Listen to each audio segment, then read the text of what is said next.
All right, Lady Ada, what is this? Hey, everybody, and welcome to Show and Tell. Yet again, we are broadcasting from the Ada Food Factory. It's me, Lady Ada. With me is Mr. Lady Ada. We're here in downtown Manhattan. We are fully vaccinated, so we don't have masks This on. is the term. Vaccinated. 2 weeks after your second dose, you're vaccinated. We're vaccinated. Teams are vaccinated. And so we're able to not wear masks here. Thank you so much, everyone, for tuning in throughout the last year. There is all sorts of progress going on, and we wanted to immediately start doing the shows when we could on site. And our team thanks you, so we're here. We're ready. That's right. I went outside. I got a sunburn. All sorts of things happened. Yes, that's true. I'm a little toasted, too. All right, so we got some people coming by. Kicking off with Shawn here with some machine learning. Hello. How's everybody doing? How do you know it's machine learning? How do you know? How do you know? The machine told me. Is it machine learning, Shawn? I wish. I was actually scrambling today to get something up for machine learning, so it's going to have to be saved for another time. It's all good. It's all good. I thought it was going to be machine learning too. I was working on the Hadouken project that I showed off a while ago, and I was making it faster, better, stronger. Yeah. And it's like not quite working. Like the buttons, everything works, but like the pieces aren't working together, and I'm very frustrated. So I'm going to come back with that project. I promise. Integration, man, stuff. Exactly. Oh yeah, that's always the fun part. So for the past couple of weeks for Digi-Key, I've been working on more Pico things. Yay!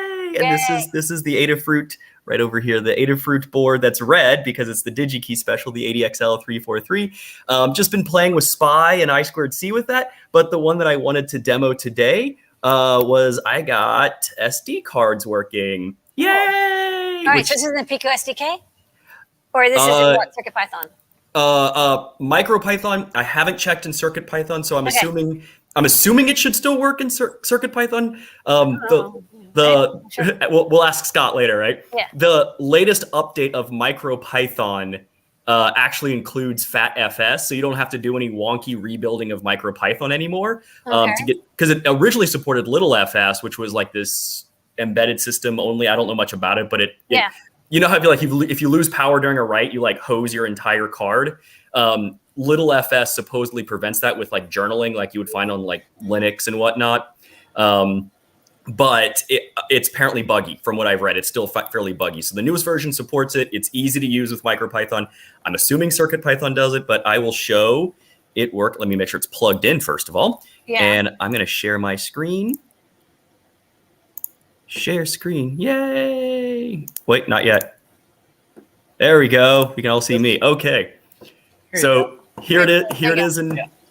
Yep. Here it is in the CSDK. Yeah. And somebody created a third-party library for it, which was super awesome. This Carl K3 on GitHub. So definitely check that person out. They have this third-party library. You download it, and they're using the Elmchan's FATFS to read and write to files. Yep. Yeah. Classic AVR, pick old school stuff. And so I'm just going to go ahead and connect. I'll open up a serial terminal. And all I do is press enter. And I know it looks like a whole lot of nothing happened, but this meant that it read and it writ to the card. That's awesome. Good job. All right, sweet. All right, so what's the next thing for you? What are you going to do after this?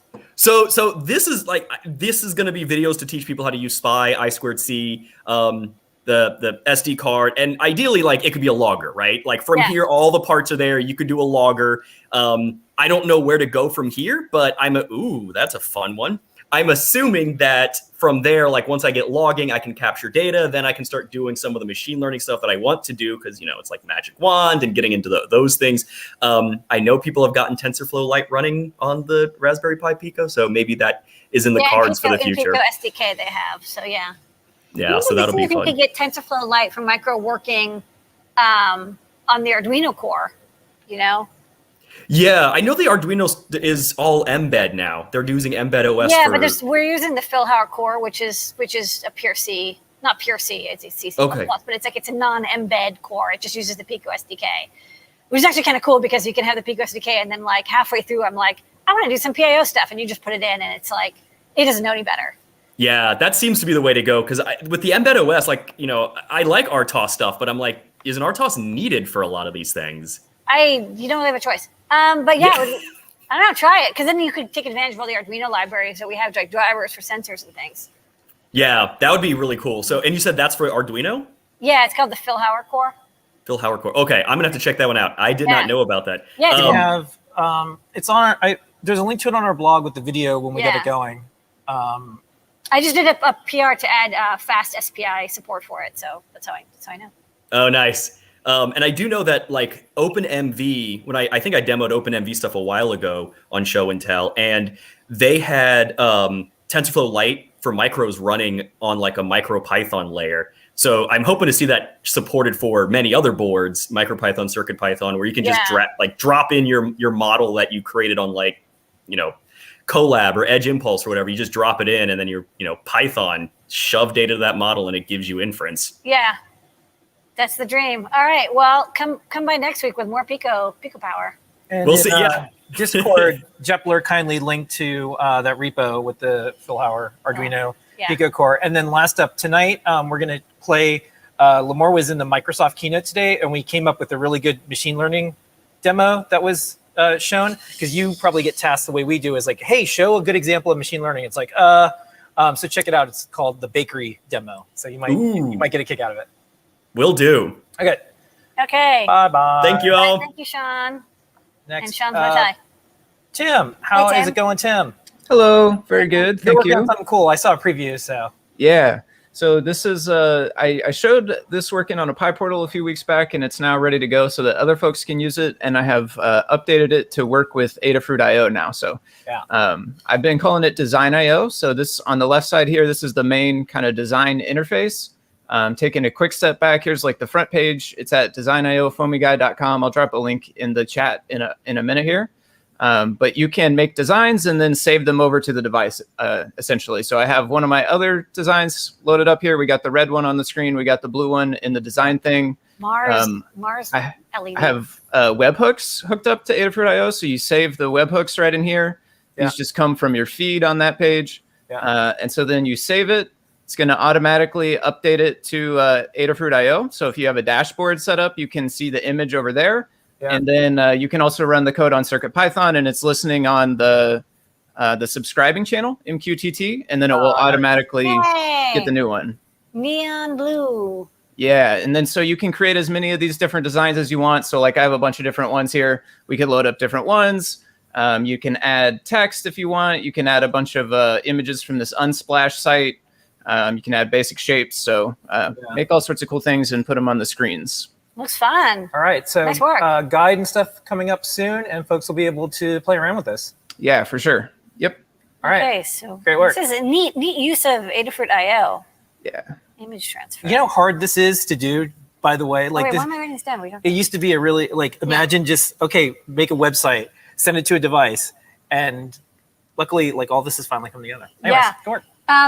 Tim, is it possible for you to put this on GitHub pages so you don't have to host it on your own, in case people want to fork it? So the backend does some stuff. The backend uses PIL, and it converts the images to get ready to upload. If that stuff could get taken care of, then the front end can definitely live in a static page, and it could send a PNG to Adafruit.io, but it might be too big. Is the I know. Image magic, every project. All right, cool. Thanks, Tim. Yeah, thank you. Sweet. All right, good work.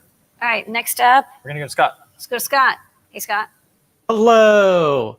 First, I want to plug what Tim does. Tim streams every week all of this CircuitPython goodness. So I'll drop the links in the chat there to Tim's YouTube channel, but you should check that out as well. I know that there's a cult following in the Discord server of people that enjoy those streams a lot. So Tim. Thank you, Tim, for doing those as well. Okay, I wanted to show some Bluetooth stuff. So let me switch my thing. And while I'm doing that, I just remembered I need to plug that my stream is on Thursday this week. That's right. And I've made a Discord. I've made a Discord role for folks who want to watch my stream in case I need to ping you to tell you I changed my mind on what day I'm going to do it. So ping me on Discord and I'll add you to that if you want to get notified when things change. Okay, so what I've got here is I've got Feather NRF5240 that's J-linked to my computer, and the USB is active as well. That's what the screen is. And now, could you get that bigger? I'm going to try to show my phone at the same time. So it just flashed briefly, but this is the glider app that Antonio has been working on. And I think we'll see the demo earlier, but I've actually got some of it kind of working. So I think if I hit 2, we'll change the file name. And if I hit write, it looks like it worked. And then once you write a file, it reconnects. And so I reconnected, and I think delete works as well. Read doesn't work so well. So if I hit 1 and then hit read file, well, it didn't crash, which is better than what it usually does. So yeah, working on that. Trying to get the BLE workflow life actually polished up so that we can release CircuitPython with that. All right, looking good. More added every week. Last week was just read and write file. Now you can delete files. Yep, and on my stream, I wasn't even able to like do the advertising, so that was a big step as well. It's actually getting connected. Okay, cool. All right, tune in tomorrow to Scott's Deep Dive. Thank you, Scott. Next up, Noe Pedro. Hey guys. Hey, folks. Hey. All right, so super simple little adapter that PT actually had that idea for this one. He saw that the little Neo trinkey keys had like a little bit of wobbling going on some of the USB hubs. So just made a simple little, I guess it's like a USB shell is what they call it, like the rest of the part for the USB. So that's the right term. Slips right on. Yeah, it slips right on, goes in there, and you don't have any more wiggliness. So working on, of course, all of the USB based, like the trinkeys. So all the buttons, you can get all those without having any of that little wonkiness going on. And super simple print. Takes about like 3 minutes to print, but it took like 2 days to design because I was trying to do like all these crazy like it always goes. Wedges. Yeah, I know, all these like crazy wedges to try to, you know, have it not wiggle, and it just made it like fall out. So this week on 3D Hangouts, we did a little trinkey case, and I just have that built into the cover here. So you have the same sort of stabilization on there. And we showed the guide as well, and a bunch of like design tips on how to model something so tiny, because when you're modeling in, you know, this sort of space, like the scale, everything gets thrown off because how itty bitty, like there's a bunch of chamfers and all these edges and all these like rails. Oh, that's great. Yeah, so we showed that off on 3D Hangouts. If you guys want to check that out, and we'll release a video for this next week. Sweet. Yep, this week on Ask an Engineer, we're going to show the Funhouse video you did and a speed up. And folks should tune into your show next week, 3D Hangouts, every Wednesday. Thanks. All right. Thank you, Noe Pedro. Next up, Jepler and Jepler in Space. Hi, yeah. So as I think I was doing the last time I came on Show and Tell, I've been working on getting the ESP32S2 to work with the RGB matrix. So what's under there is actually the Metro, but here's the Kaluga. It's different microcontroller, same code. So and what I'm showing is the coordinates of the International Space Station, according to some web service, updated every 5 seconds. And I think what's exciting about this is you get the RGB matrix, you get the Wi-Fi, and you don't have to deal with kind of those problems that come with airlift. So the bugs are really close to being worked out on this one, and we'll put it in CircuitPython 7 way pre-alpha very soon. All right, and this is ISS space station. That's the ISS space station. Not a cryptocurrency amount right now. Just everyone. No, those are deeply divisive right now. Right. And so now everyone can agree on the space station we all and the fact that it orbits around Earth. No, Jeff, I'm going to get an email and say that's not real either. Don't worry. Don't worry. It's already on its way. The people like it's not really orbit. It's not really. But thanks for showing. This is a good example of getting live data, displaying it, how easy it is. Okay. I think you could do a bunch of other stuff because there's a lot of processing time left over. It's amazing how fast it's moving. It's like it's zipping. That's right. Yeah. That's the whole point. We can watch it go around the Earth if we want, but we should probably, Don't stare into the sun. All right. Don't stare. Thank you. All right. Good night. Let's go to JP. JP, what you got going on? Hey, JP. Hey, guys. I'm just having fun playing around with this Neo Trinkey 2, which is a feather wing that adds 2 mechanical key switches that have the underlit NeoPixels to a feather. And what I've put this on right now is a Feather NRF5240, and I'm running some CircuitPython code that allows it to work over BLE, Bluetooth, as a MIDI controller. So if you've ever had a song you wanted to play that only has 2 notes, then I've got you covered. So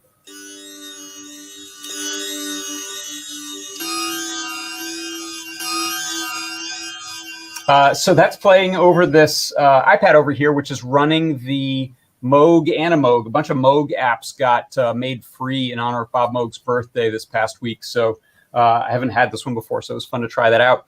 And it's pretty simple. I actually was able to reuse a bunch of the code from my BLE Power Glove and just change it instead of being knob type control changes, just a couple of note on, note offs. And now we can play the beginning of Beat It.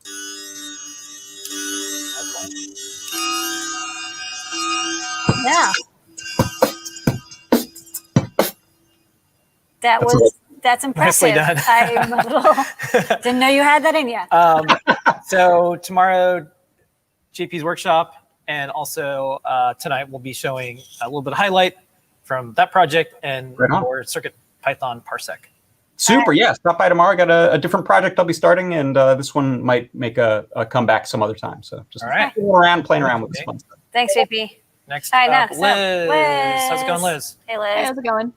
I just have a really kind of simple demo. It's the Arduino Nano RP2040 Connect. And just when I press the button, the onboard LED goes on. Sweet. And then there's a count for the REPL just to prove it's working in CircuitPython. Because the past week I worked on doing a PR, and I want to thank you for doing that little extra work there to get all the pins set. That was the first time I'd done something like that. So big thank you to everyone who does CircuitPython. You baked the cake. I just clean up the frosting a little bit. I appreciate it. CircuitPython.org/downloads now has the Arduino Nano Connect there. Yeah. You can run CircuitPython on it. So check it out, everybody. All right, thanks, Liz, and thanks for doing that. You got your RP20 Connect before. There are people that said, I will not use that board until CircuitPython comes out for it, and now they can. Yep, and Wi-Fi works for it too. So it's a great all-in-one sensing Wi-Fi board and a really good deal.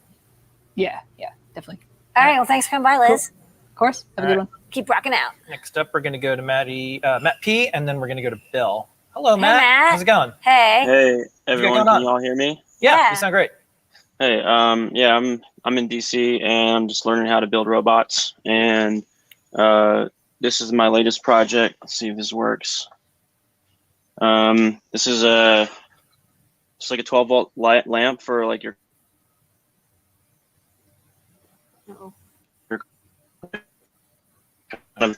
earlier version, but That's cool. let me see. They're remote controlled. Trying to get these. Okay, here we go. It's like So I got a little. it's like a pan tilt zoom thing that you're hand controlling. Yeah, so this is kind of the controller that I've yet to like put together for real, but there's a NRF transmitter, and then there's a joystick, and then inside our Nano, Arduino Nano, and another RF, and then I have like two 70 servo motors, and this just powered off. And there's like different modes that I'm still trying to work out, and I have the two lights, and I need to reset this. But the idea is that this thing will sit on my roof rack, and I have a different mode where I have this is just an accelerometer, and so if I tilt it one way, the lights go on, and I tilt it the other way, but the way the car. But I think I'm going to try to just get like a potentiometer on the steering wheel shaft, so that when I take a left, the lights will turn left and such. And so, you know, it's like an advanced form of like puppetry and also like car stuff. Good work. I'm digging it. Yeah. Those are so bright too. Yeah, they're really right, bright. So yeah. Awesome. Thanks. Good work. Thanks for coming by. And when you're finished, could you, or even in progress, come back so we could see how it is on the car. Yeah, cool. Maybe next week. All right. Sweet. Thanks so much, Matt. Thanks, Matt. All right, take care. All right. Nice. Bill, play us out. How's it going? Good to see Hey, how you. are you guys? Good to see you. Good. And Lamore, great work on automating the pinouts. I'm so glad I never had to make another one of those. It's wonderful. No, I was like, I didn't want to do that either. So I was like, No. let's spend a lot of time valuable. on code to make sure I don't have to do it by hand. So Okay. Kennedy's been doing them, and it's worked out. I mean, it's a little bit finicky, but 90% of the work gets done for you, and that's Yeah, good. That's what's absolutely. important. Those are I did a couple, but I don't want to do anymore. Yeah. So we have cool stuff. I got lots of cool stuff, but I'm only going to do a couple. We had a request by the guy on the screen, Ian Price, who's in Vancouver. I think he's in Vancouver. He's in Canada. he actually goes sailing. He has the same disability that Chris Young has, SMA, spinal muscular atrophy type 2. And he reached out to a sailing club that works with adaptive sailing. And this is about 3 years ago, I guess, and said, hey, I want to go sailing. And they made it work. They got an automated tiller and an automated winch for the sail. There's a great video on the bottom there that's not mine. It's been out for a couple of years. And he's been in our group for a while, but he reached out and said the disease has progressed to the point where he can no longer activate 2 switches on each hand, which is what he's got. He had a setup that looked like this, where he could actually connect the A to B or the A to C, depending on whether he wanted to move left or right. And that's not working anymore. So he asked if we could help. And I said, yep, because I've solved this problem before with Ella, and we did it with this mess. And I hate these things. I hate relays with a bleeding passion at this point, because like I made a mistake and put them in line, which causes them to trip each other. And they activate with the ballast from a fluorescent light will trigger these things. And it's just a disaster. So I said, I'll be happy to do it, but I want to take the advantage of this and find a solid state solution. And we did. And these things right here are PVT 322. They are solid state relays, but they're not the big expensive ones that can actually like run your mains power. They're little signal ones, which is great. And they let you go in either direction. That's the problem we have, is that the polarity on most of them, they still want ground to be ground, right? So I was able to make this work. I made a little perf board. I'm going to send them this one to test out. And so now what he can do, what he asked for, that's just a close up, was basically, if you want to go to my camera, I'll show you the live demo. What he asked for was he wanted to, can you turn off the sharing? There you go. Thank you. So what he wanted to be able to do was to use the same switches he had on his hands, and I'm kind of cheating.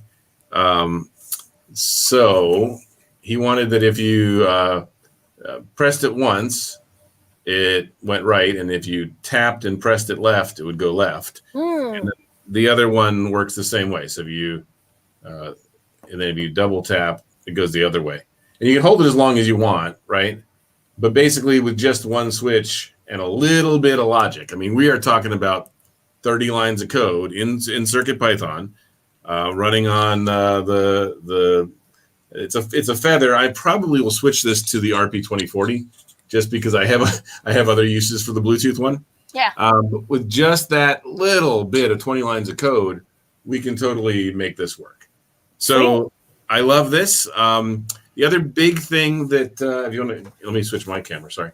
The other big thing that's happening, and this isn't done yet, but it will be, is that Dan Halbert just finished the dynamic USB addition to CircuitPython. I think it went in yesterday. I'm sure, Lamore, you're up to speed on that.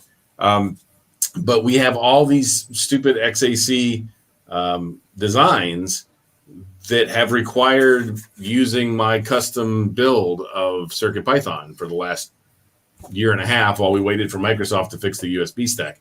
They haven't fixed theirs, but with this change to CircuitPython, I think I don't need to have a custom build anymore. So I'm really kind of excited about that. Oh, okay. Yeah. Rocking out. When are you going to try that out? Well, I was supposed to have it done before show and tell. All right. Well, let us know if it worked out. Next show. You may want to try that on RP2040 first to get more memory and get it, you know what I mean? Like, and then backport it to the CircuitPython Express. Yeah, it doesn't have to be this one. If I can get the old, CircuitPython used to have a built-in XAC gamepad, which was not enabled by default, but I could make my build work. If I can get that descriptor to work and use my version of the gamepad Python code, which just changes, it's silly. They only allow you to have one joystick. They only allow you to have 8 buttons. So it's not a big change. It should work. And I'm really excited about it because it means all that stuff can now be published because you don't have to go download something that won't ever be updated again. And you get all the bug fixes and updates. All right, sweet. All right, well, I'm glad we're finally getting to a bunch of USB stuff Yeah. Dan spent a long time. And Dan kicked butt on that. I hope it works as well as it looks like it's going to. Yeah, it works. It works really well. All right. Just be careful. You can lock yourself out if you disable everything. Yes, I'm not turning off the mass storage until I'm certain I understand it. Yeah. Okay, cool. All right, well, that's everybody. Bill, thanks so much, and good to see you again. Good to see you. Hope you're feeling better. All right. Yeah, I'm feeling great. I can't get the vaccine until June 15th, but I will on June 16th. You're going to get mega max vaxxed. Yeah. All right, Looking thanks. for the term is maxination, remember? That's but he's going to be vax and max. Well, it's kind of weird. You can't get it. You can get it, but it won't do anything if you've got the artificial antibodies in you. So the vaccine doesn't do anything to you. So it's just a waste of time. So June 15th. Okay. June 15th, countdown. You can make a countdown thing about CircuitPython. I can if I had time. All right, thanks everybody. Bye, thanks for coming by. Thank you so much, everybody. This is Show and Tell. We're here every single week, 7:30 p.m. Eastern time. Thank you so much for making this the best half an hour of our week every single week. Ask an Engineer starts in 2 minutes. We'll see everybody soon. Thanks, everybody. Bye-bye. Bye.